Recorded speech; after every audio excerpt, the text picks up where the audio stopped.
So, now that I have work and I'm able to pay, we had Zoom court this morning. So it's like eviction court.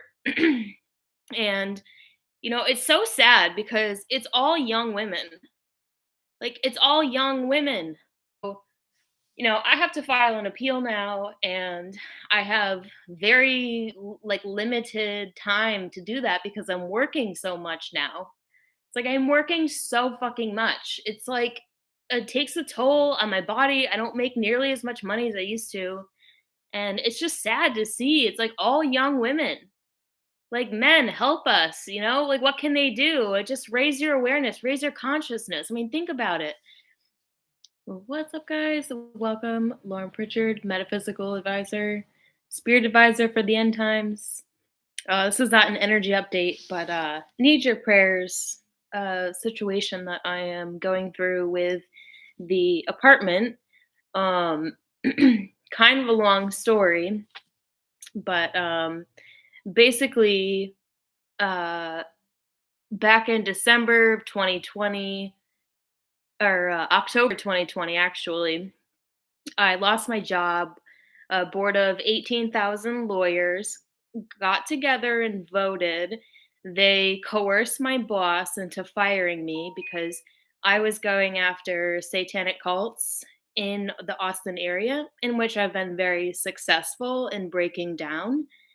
And a board of 18,000 lawyers, the county bar, got together and voted, decided that they would all agree to ruin my boss's business if he didn't fire me.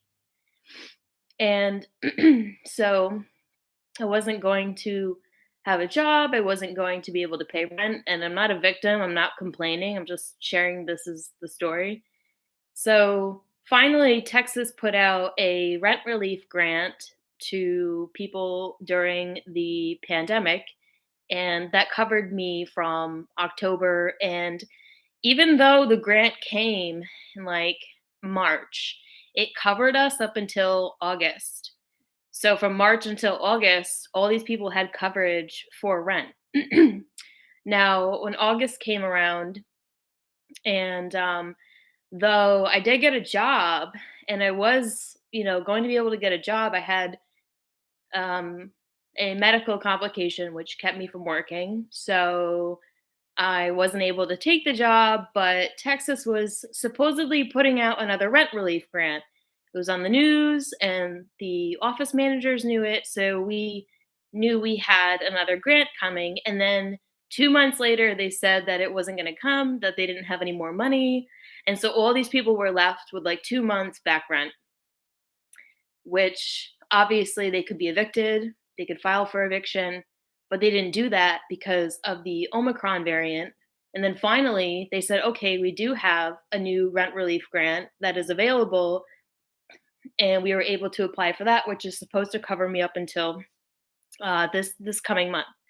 So it took me months to figure out that I was sequestered into a new income bracket, basically going from making, $70,000 a year into now I am only allowed to get jobs in the minimum wage bracket. I would have interviews with salons and they were great, but then I wouldn't hear anything, wouldn't hear anything, wouldn't hear anything. And so I didn't really know why. I didn't know if they were Googling my name and just not dealing with it. Because if you Google Lauren Pritchard Austin, you will find my Christian activism. I don't come up as, a hairdresser or whatever. I come up as a Christian activist. You can see the activism that I've done because it made the news. So I didn't know if it was that, or I figured out it was because I'm not vaccinated. So they weren't hiring because they won't say it.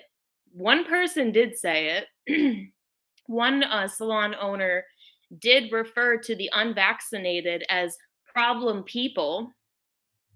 So I realized they're not hiring the unvaccinated. And the reason why I didn't know that was because during all the time people were getting vaccinations, I wasn't in the salon. I was freelancing. So I wasn't around for that.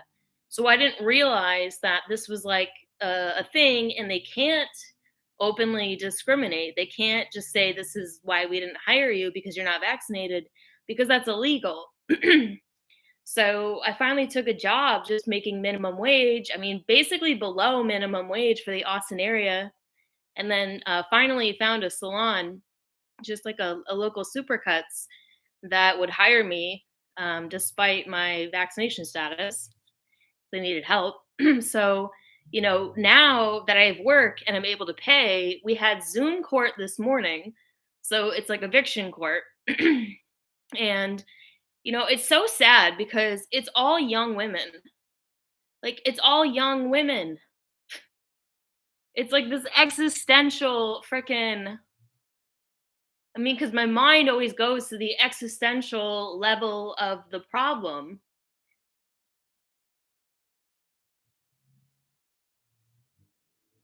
And so I don't even know why we went to court when this level of justice is just going to side with the plaintiff every time. They're just going to side with them, and then you can appeal it. So obviously now I need to appeal it, and you have 5 days to appeal it. And it's so weird because when I called to appeal for the or for the judgment, they were like, well, the judge hasn't signed the paper yet, so you have to appeal after he signs it. Now the woman on the phone was making it sound like it was weird, because I've been through issues with the judicial system where people try to screw you in weird ways and they don't even realize they're doing it.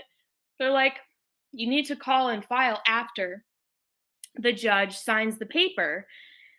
And then some word salad trying to get me to just be in good faith, thinking that they would just file it.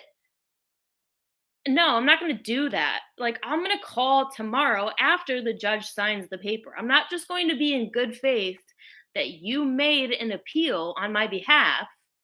No, I'm going to call tomorrow morning. I'm not going to trust in good faith that you're doing what you're supposed to be doing. But it's like these, it's like people that are like, I don't know, you just can't trust them, because I've been through this with this system where these people, they try to fuck you, and it's really really sinister, and you wonder how conscious it is. So, I have to file an appeal now, and I have very like limited time to do that because I'm working so much now. It's like I'm working so fucking much. It's like it takes a toll on my body. I don't make nearly as much money as I used to. And it's just sad to see. It's like all young women. Like, men, help us, Like, what can they do? Just raise your awareness, raise your consciousness. I mean, think about it. All these people, they come into the gas station and they're like, "Oh, you're so beautiful. You're so beautiful. You're so beautiful." And it's like, "Okay, thank you, but like help us." Oh my god. And I'm not mad at people. It's like men are under some sort of hypnosis, and like these landlord, like lord of the land, like nobody owns land. Like, you people, there is nothing just about making me throw myself on the street, which is what they've been trying to get me to do. No, I will not throw myself on the street. I don't deserve to throw myself on the street.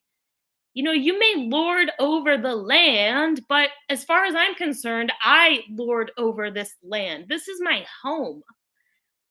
I don't care if some boomer dinosaur owns the land. I lord over this land. This is my home.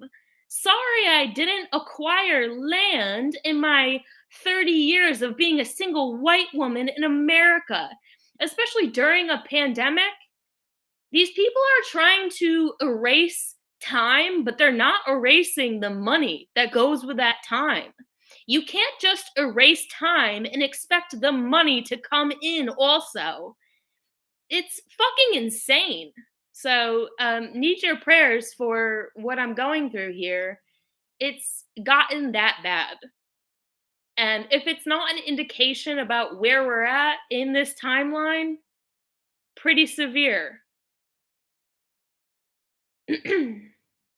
God says, I will come like a thief in the night. And while a lot of people are living their life just ordinary, thinking everything is fine. There's a whole other group of people that are not living an ordinary life.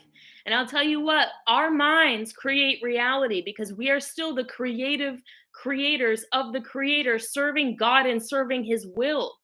There is no victory for the devil. The devil does not win. But if he wants to sabotage, it comes with a circumvention, and that is the rapture and the tribulation. Landlord, Lord of land. There's only one Lord, and it's Jesus Christ. And the victory is always and only for God. So I will have to file an appeal as soon as I can, and then hoping that people freaking do their job and do it right. And then when the trial comes, that people use their wits about them. They use their logic. You can't erase time and try to erase the money with it. People operate on behalf of the system. You have a lot of people that are operating on behalf of the system, and this is just the way it is. And again, I'm not mad at these people. They operate on behalf of a system, of a structure, of a beast system. And, while my person obviously sometimes goes to judgment, I realize these are people with families, with mouths to feed, and they need to do what they need to do. And they speak in terms of like we, us. It's a system. There's no responsibility, there's no moral judgment given to the individual when they're just working on behalf of a non-human entity, the corporation.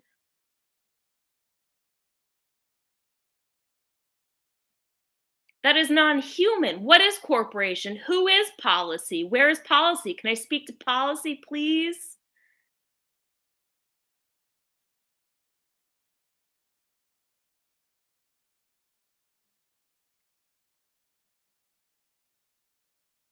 But God is unrivaled. The victory is for God. I do not deserve. I do not, and I will never throw myself on the street. And the judgment will not come to me. The judgment does not come to me. Does not come to us. It shall not come nigh thee. Psalm 91.